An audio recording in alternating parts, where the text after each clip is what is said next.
Blood pressure ఉంటే ఎవరి blood pressure పెరిగితే వారి శరీరంలో ఎలాంటి లక్షణాలు కనిపిస్తాయో చూద్దాం.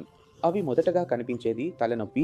మీ బీపీ సాధారణ పరిమితి కంటే ఎక్కువగా ఉంటే మీకు తలనొప్పి రావడం ఒక సాధారణ విషయం. అప్పుడు ఏమవుతుంది అంటే మనం తలనొప్పికి చికిత్స చేస్తాం కానీ తలనొప్పి రావడానికి కారణమైన విషయాన్ని అంటే మీ బ్లడ్ ప్రెషర్ను పట్టించుకోము.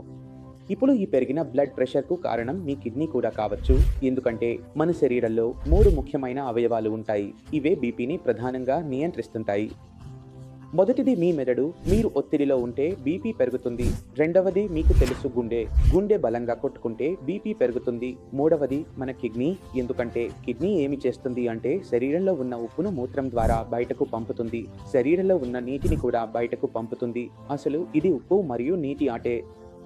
బీపీ పెరుగుతుంటే అది ఏ అవయవం వల్ల పెరుగుతుందో తెలుసుకోవాల్సిన అవసరం ఉంటుంది.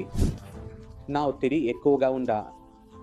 నా గుండెకు ఏదైనా సమస్య ఉందా? లేదా నా కిడ్నీకి ఏదైనా నష్టం జరుగుతుందా? అంటే అక్కడే పని చేయాల్సిన అవసరం ఉంటుంది. అందుకే ఎవరి బీపీ ఎక్కువగా ఉంటే నా సలహా ఏమిటంటే మీరు ప్రతి 6 నెలలకు ఒకసారి మీ కిడ్నీ టెస్ట్, యూరిన్ టెస్ట్ చేయించుకోవాలి. ఎందుకంటే ఎప్పుడైనా బీపీ వల్ల కిడ్నీ దెబ్బతినవచ్చు లేదా కిడ్నీ వల్ల బీపీ పెరగవచ్చు అనే విషయం మనకు తెలియదు.